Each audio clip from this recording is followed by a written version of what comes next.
Je suis Luther, ingénieur en électricité. Nous avons créé cette chaîne suite aux différents problèmes que rencontrent les apprenants et amoureux de l'électricité au cours de leur formation pratique. En réalité, tous ont le même problème. Ce problème se repère au niveau de cette nuance entre formation pratique et formation théorique. C'est-à-dire qu'ils n'arrivent pas à transformer leur formation théorique en pratique. Par exemple, si on prend le cas du transformateur électrique, son application en pratique est très simple par rapport à son application théorique. En fait, le rôle du transformateur est de transformer une grande tension en une petite tension et vice-versa. Donc en pratique, si tu veux transformer du 230 volts en 48 volts, il suffit d'acheter un transformateur pouvant transformer du 230 volts en 48 volts et de le connecter à votre installation.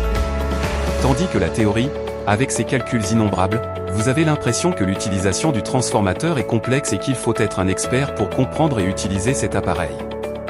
Attention, je ne dis pas que ces calculs ne sont pas importants, mais en pratique vous n'avez pas à calculer tous ces calculs électriques qui vous embarrassent. La création de cette chaîne vous permettra désormais de mieux utiliser vos connaissances théoriques pour en faire de la pratique. Alors si c'est ta première fois de voir cette vidéo, je t'invite à t'abonner sur la chaîne et d'activer la cloche de notification pour ne pas manquer nos prochaines vidéos. Merci et installez-vous confortablement pour la suite de la vidéo. Dans cette vidéo, nous allons spécifiquement parler de l'électricité industrielle, mais avant de rentrer dans le vif du sujet, nous allons rapidement voir les domaines dans lesquels on pratique généralement l'électricité.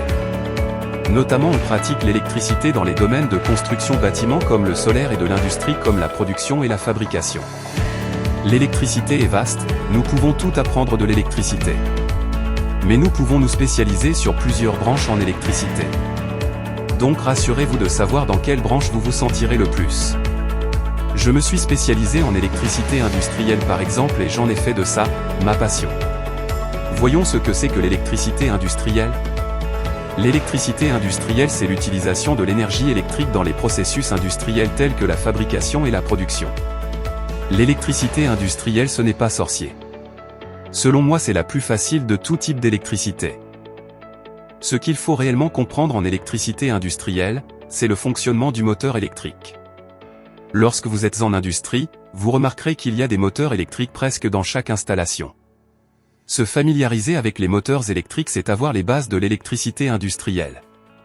Bien sûr que le moteur électrique n'est pas le seul élément que l'électricien doit manipuler lorsqu'il se trouve en industrie. Il y a également d'autres machines comme les groupes électrogènes et les transformateurs. Nous verrons de plus près ces machines dans une autre vidéo. Maintenant voyons ce que c'est qu'un moteur. Le moteur électrique, c'est une machine capable de transformer une énergie électrique en une énergie mécanique. Il existe plusieurs types de moteurs électriques mais nous n'allons pas nous attarder sur les types de moteurs. Il faut juste retenir que nous rencontrons généralement les moteurs asynchrones et le moteur synchrone en industrie. Le moteur le plus utilisé au monde est le moteur asynchrone. En effet, le moteur asynchrone est robuste, moins volumineux et accessible à tous. La différence entre un moteur asynchrone et synchrone est que le stator du moteur asynchrone est conçu à partir d'un bobinage enroulé alors que celui du moteur synchrone est conçu à partir d'un aimant. Vu que le moteur asynchrone est le plus utilisé, nous allons voir de quoi est composé le moteur asynchrone et les éléments essentiels du moteur. Le moteur est composé de rotor et stator.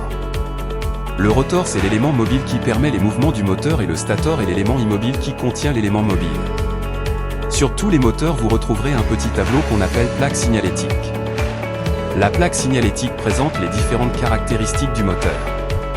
Le moteur est doté d'un petit carré où se trouvent les bornes de couplage du moteur. Ne vous inquiétez pas, nous expliquerons en détail tous les composants du moteur et leur rôle dans d'autres vidéos. Maintenant que vous savez ce que c'est qu'un moteur électrique, tournons-nous vers l'ensemble des équipements qui permettent le bon fonctionnement du moteur électrique. Pour qu'un moteur fonctionne normalement, il y a des équipements qui lui protègent contre les dangers et des équipements pour commander le moteur. Les appareils de protection du moteur électrique sont entre autres le sectionneur porte-fusible, le disjoncteur magnétothermique et le relais thermique. Pour commander un moteur, nous pouvons utiliser comme appareil le contacteur moteur, les relais auxiliaires, des boutons poussoirs, des transformateurs, des LED et les différents types de capteurs. L'ensemble de tous ces équipements se place dans un local appelé armoire électrique. L'armoire électrique est le lieu où se fait le câblage et la connexion des appareils utilisés pour le bon fonctionnement du moteur. La commande du moteur se fait l'aide des boutons poussoirs placés dans un coffret de commande. Nous avons fait une présentation générale de l'électricité industrielle dans cette vidéo. Dans nos prochaines vidéos, nous allons expliquer en détail tous ces éléments que nous avons vus dans cette vidéo. Nous sommes à la fin de cette vidéo. Si elle t'a plu, je t'invite à t'abonner et d'activer la cloche de notification pour ne pas manquer nos prochaines vidéos. N'oublie pas d'appuyer sur le bouton j'aime pour soutenir la chaîne. Merci de nous avoir suivis jusqu'à la fin. À très bientôt pour la prochaine vidéo.